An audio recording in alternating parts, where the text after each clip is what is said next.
2026 சட்டமன்ற தேர்தலில் பாஜகவுடன் கூட்டணியா இல்லையா என்ற கேள்வி எடப்பாடி பழனிசாமி மற்றும் அதிமுக முன்னாள் அமைச்சர்கள் தெரிவித்த கருத்துக்களை தற்பொழுது பார்க்கலாம். கதவை திறந்து வச்சுக்கிறது, கதவை மூடுறதெல்லாம் அப்படிலாம் கிடையாது. அதெல்லாம் மற்ற கட்சியில் அப்படி இருக்கும். அதிமுக பொறுத்த வரைக்கும் ஒத்த கருத்துடைய கட்சிகள்லாம் இன்றைக்கு ஒன்று சேர்ந்து இந்த லஞ்ச லாவணியமுள்ள இந்த அரசை மக்களோட ஆட்சியை அகற்ற வேண்டும் என்பதுதான் எங்களுடைய நிலைப்பாடு.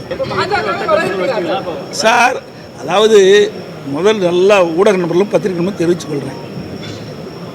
தேர்தல் என்பது அவ்வப்போது வருகின்றது. 5 ஆண்டுக்கு ஒரு முறை சட்டமன்ற தேர்தல், நாடாளுமன்ற தேர்தல். அரசியல் சூழ்நிலைக்கு தக்கவர் தான் கூட்டணி அமைக்கிறார். அந்த தேர்தலுக்கு நெருங்கின்ற பொழுதுதான் அந்த கூட்டணி யாரோட தலைமையில் யார் கூட்டணி இருப்பாங்க என்று தெரிய வரும்.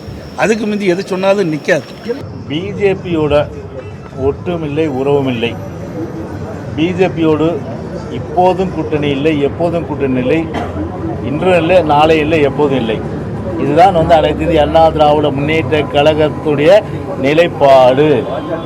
இதில் இந்த ஒரு நிலைப்பாடில் எந்த நிலையிலும் மாற்றம் இல்லை. தேர்தல் வரட்டும், பேசிக்கொள்ளலாம். அடுத்ததாக ஏற்கனவே நாங்கள் ஒரு கருத்தை சொல்லியிருக்கிறோம்.